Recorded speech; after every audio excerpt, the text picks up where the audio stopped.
What happens when the enemy you're literally trained to kill turns out to be the prince you love? Welcome to The Explainer. Today, we're unpacking a massive, absolutely epic fantasy.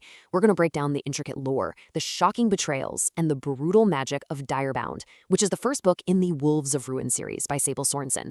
If you're into deep world building, fierce mythical beasts, and crazy royal conspiracies, you are in for a serious treat. But real quick, before we get too deep in the weeds, I have a super important announcement for you. If the lore we are about to unpack hooks you, and honestly, trust me, it absolutely will, you can experience this entire epic journey right away.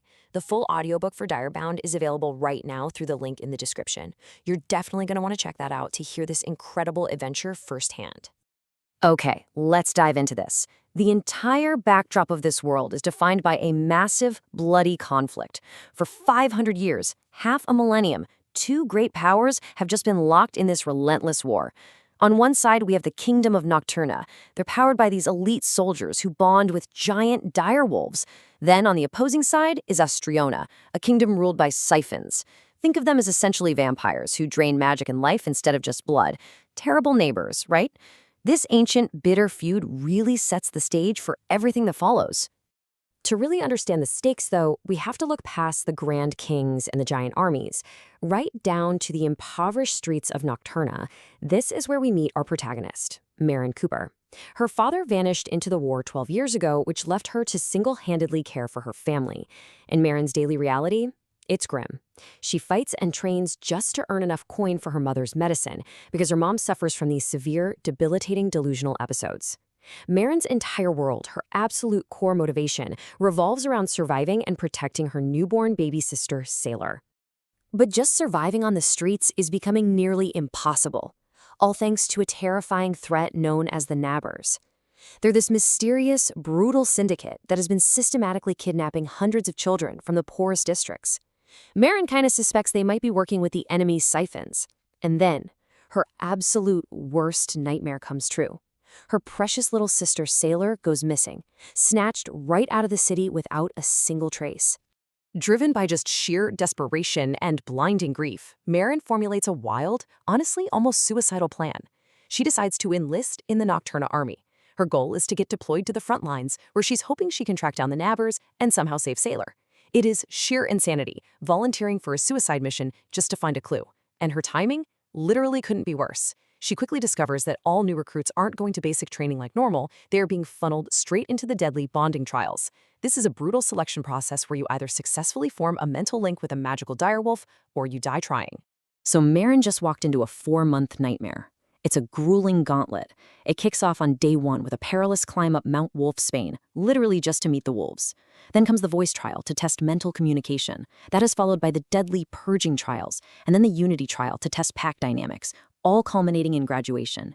And remember the stakes here, guys? During this entire process of a raw recruit's bond with their wolf severs, the recruit instantly dies. No second chances. Now, Maren's actual plan is to fail the bonding safely so she can just serve as a regular foot soldier. But, well, fate has other ideas. At the peak of Mount Wolfsbane, she is chosen by Anasa. Anasa is this legendary silver direwolf who hasn't bonded with a human in hundreds of years. The magic of this ancient bond is so incredibly intense that it instantly turns all of Maren's hair a striking silver white. Suddenly, she is locked into the trials, bound to this stubborn wolf who refuses to even speak to her. And worse, having brilliant silver hair immediately paints a massive target on a street commoner's back. Down in the castle's training center, Maren is thrust into this highly regimented society. The bonded soldiers are divided into 4 very specific, color-coded packs. You've got the Cryptos, who act as spies in deep blue, the fierce Deimos warriors in red, the tawny Phylax guardians, and finally the silver Strategos, the leaders.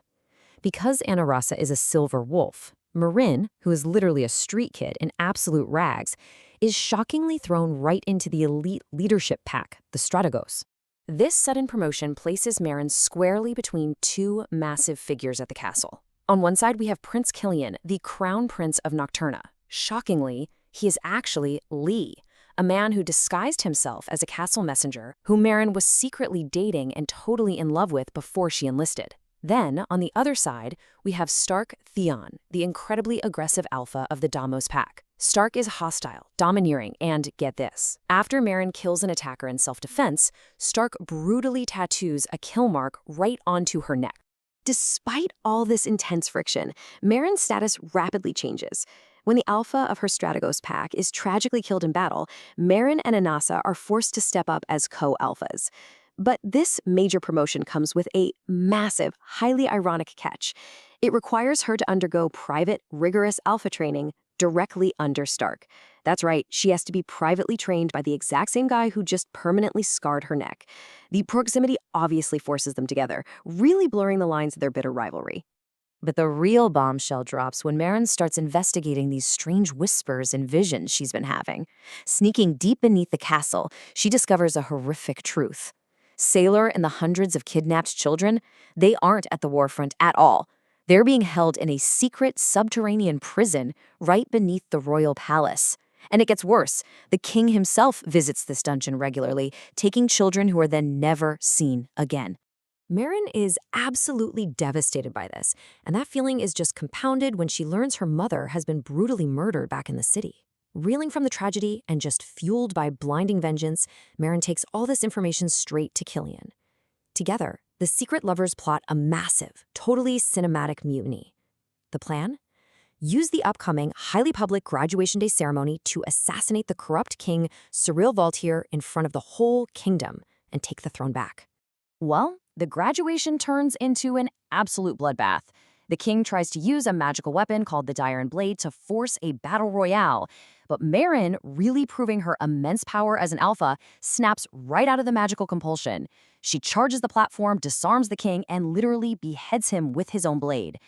But here is the massive betrayal.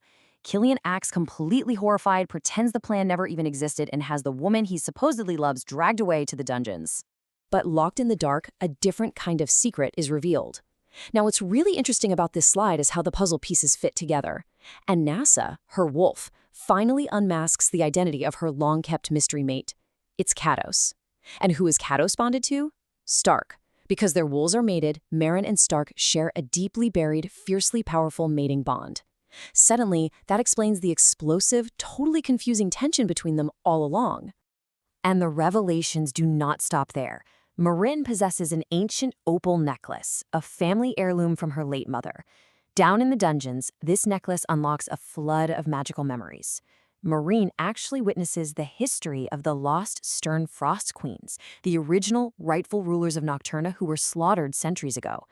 Putting it all together, Meryn realizes her sudden silver hair back in month 1, it was actually a massive genetic clue.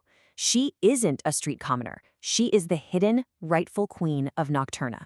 When Stark discovers this, he instantly bows to her, and the truth completely reframes his past actions. Actually, scratch that, it changes everything we thought we knew about him. Stark wasn't trying to bully or kill her. He was desperately trying to protect her, all while fighting the overwhelming pull of their mating bond. You see, a 500-year-old siphon blood curse prevented anyone from speaking about the true royal family. Stark's ancestors were the ones who smuggled Meryn's bloodline into hiding centuries ago, and he was magically silenced from ever telling her the truth. To really understand what they are truly up against, we have to look at the dark mechanics of the enemy. The original ancient siphon who slaughtered Marn's ancestors is named Alistair Brightbane. He has survived for 500 years using a horrific process called transference blood magic. It is the ultimate parasite. First, he drains the magic and life from the kidnapped children to amass immense power. Then, he uses that power to literally transfer his soul into the body of the next mortal king in the Valtier bloodline. Which leads us to the most chilling revelation of the entire explainer. Killian is a siphon. During the chaos of the graduation ceremony, Alistair Brightbane transferred his soul from the old king right into Killian. The man Meryn loved, the prince she trusted implicitly, is now the vessel for the most ancient and powerful villain in their world's history. Just let that sink in for a second. Looking back, we realize just how deeply Killian manipulated her from day one. So, the crucial point is, he knew about her royal bloodline all along. He orchestrated the murder of Meryn's mother so that the ancestral magic would fully pass down to Meryn. He even tricked her into wearing an enchanted engagement bracelet that bound her magic, allowing him to secretly siphon her immense power to fuel himself. The absolute psychopathy of giving her a symbol of love designed to drain her life force is chilling. It was all one elaborate trap. The climax of the book is a desperate struggle against Killian's overwhelming shadow magic. Thankfully, Stark arrives to help Meryn escape. They strike fast, they hit hard, and they flee the throne room. While they can't quite defeat Killian just yet, Stark brings a tiny sliver of good news in all this darkness. While Meryn was confronting Killian, the rest of the forces managed to break into the hidden prison. They finally rescued the abducted children, bringing them to safety in the king's office. But as always, victory comes at a terrifying cost. In the final moments of the book, Meryn discovers that her baby sister Sailor has already been subjected to dark magic and turned into a siphon. It leaves us with an incredibly provocative, haunting question. Now that she has embraced her power, what terrible lengths will Queen Meryn go to in order to save a sister who is now her sworn enemy?